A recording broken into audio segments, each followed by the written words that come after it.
Secretary of State Mike Pompeo there wrapping up comments at what was being dubbed and delivered a major policy shift in the United States and how we regard Communist China. Joined now by our policymaker panel, Congressman Michael McCaul of the great state of Texas. He is the ranking member on the House Judiciary Committee, and also Congressman Guy Reschenthaler of Pennsylvania. He serves on the House Foreign Affairs Committee, also serves our country has served our country in the U.S. Navy. Gentlemen, welcome to you both. Thanks for having me on. Thanks for having me. Congressman McCaul, we will start with you. First impressions of Mr. Pompeo's speech. I thought it was an excellent speech, and just a slight correction, I'm ranking member on the Foreign Affairs Committee and chairman of the China Task Force. We just met with Mike Pompeo just last week. This is a major shift in foreign policy. It's probably the best speech I've heard him give on what is now becoming the issue for our generation. You know, my dad was fighting the Nazis, Cold War for me growing up, you and I, Chris, and a war on terror. Now it's a struggle against the Chinese Communist Party. And I liked his optimism in his speech and talking about working with other nations and specifically about how the biggest threat to China are the people themselves in China that they oppress and suppress every day, whether it's their human rights violations or what they're doing in Hong Kong and their aggression to Belt and Road Initiative, to being responsible for coronavirus and then trying to lie and cover it up. As you know, we sent our report out. We translated it into Mandarin. We penetrated the Chinese firewall with our report. And Chris, it went viral, 5 million hits a day, getting the attention of President Xi himself and his spokesperson. I just saw another hit piece on me and the China Task Force. I see that as a badge of honor. That means we're winning.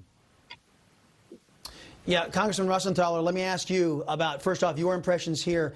And there were a lot of comparisons in the United States and our fight with the former Soviet Union.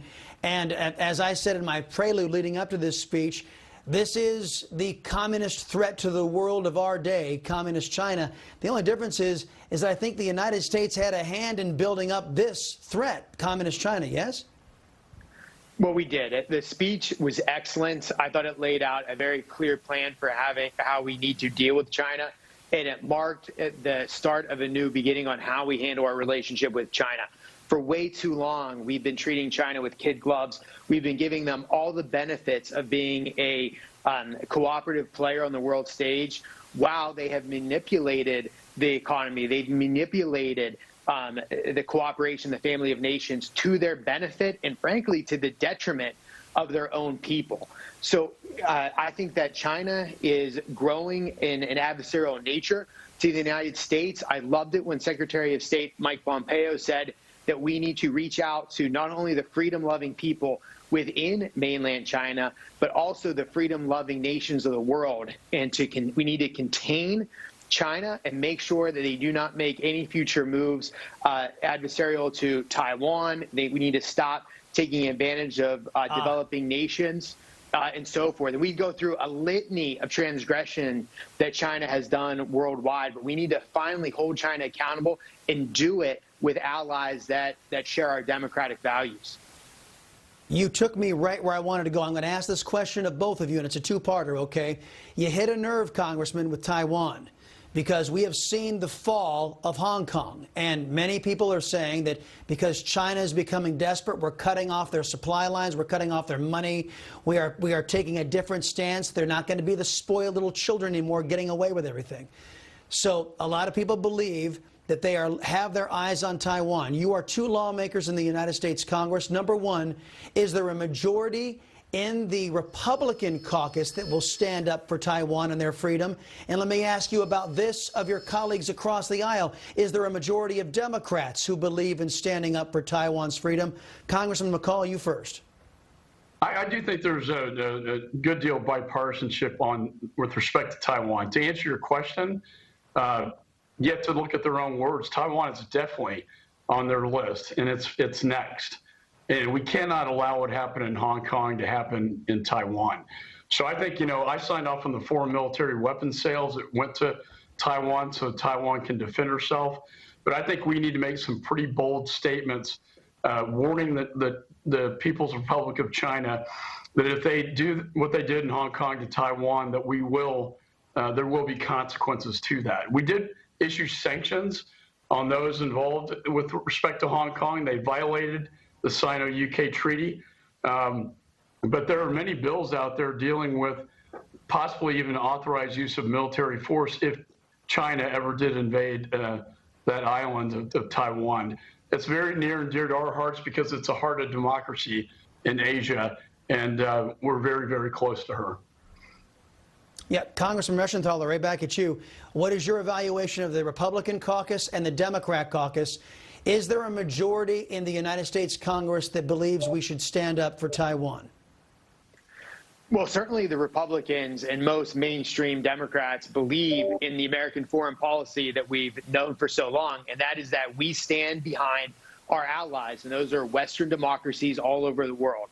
Whether it's Taiwan, whether it's Israel, whether it's any nation that's under assault by a communist regime or a totalitarian regime, the United States should be there to defend our allies, and that is absolutely true with Taiwan.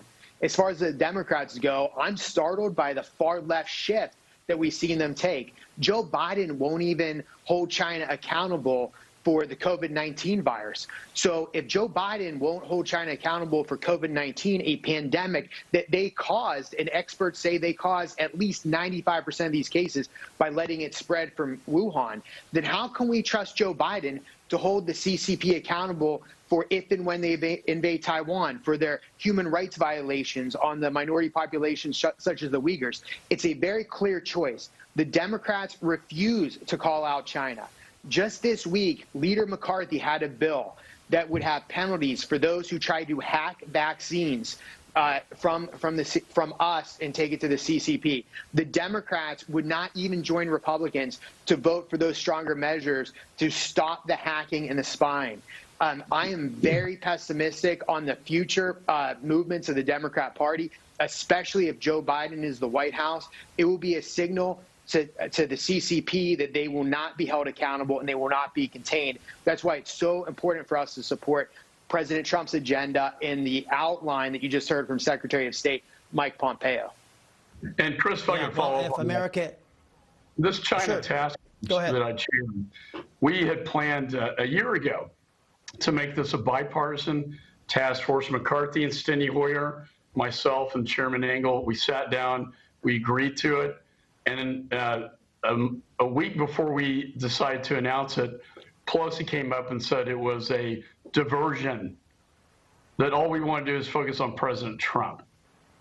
Now, that is politics at its worst.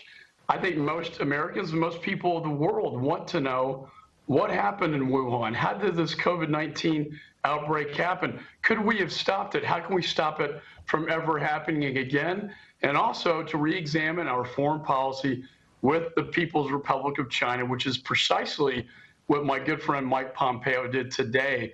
This is a major shift in our foreign policy. I remember meeting with Secretary James Baker about how we tried to bring him in the family of nations for decades. And you know what he told me? He said it just didn't work. So now we need a new paradigm, a new shift in our foreign policy. I think the Secretary's spot on, and people like Guy and myself are 100% supportive. Yeah, last thing, if I can get you both to answer about 35 seconds, 45 seconds apiece. On the WHO, the World Health Organization, Congressman Reschenthaler, we'll start with you. This group is still headed by a man who is, well, if you look at his history, he's more of a terrorist. He's not a medical doctor, yet the Democrat Party in this country and the Communist Party in Beijing, they want him in there. What is your take, sir? Well, I had the bill that would defund the World Health Organization until two things happened. One, Dr. Tedros would resign or be terminated from that position. And two, there was an international body to investigate how the World Health Organization worked hand in glove with the Chinese Communist Party to lie about how this virus started, lie about the Chinese and how they did not contain the virus, and then turn around and try to slam the United States through propaganda. Chairman McCall is incredibly supportive of that bill, and he and I are both working to hold China and the World Health Organization accountable for their transgressions and negligence. Yeah, Congressman Yeah, McCall, the WHO disinformation campaign that they have been on. they did it just the other day. Their communications director tweeted out things about us and the China task force, but also that somehow we were in some conspiracy theory land with Taiwan and that Taiwan never warned them that it was human to human. Just a complete lie. And it's just amazing that they continue to do this. We finally came out that the CCP never even told the WHO about this. And then the WHO finally changed their website on this. I think most egregiously, as Guy talked about, was that Tedros' own expert in Wuhan warned him in early January that this was highly contagious, that it was human to human. And Tedros, instead of listening to his own expert, sided with President Xi, who put him in that position in the first place, allowing the travel of people out of Wuhan, going from a local epidemic to then a global pandemic. I think there's blood on not only the CCP's hands, but also in Director General Tedros. We cannot go forward with the WHO with Tedros at the helm. Congressman, both of you, I thank you very much for your time and your analysis of the speech. It is appreciated here on Newsmax TV.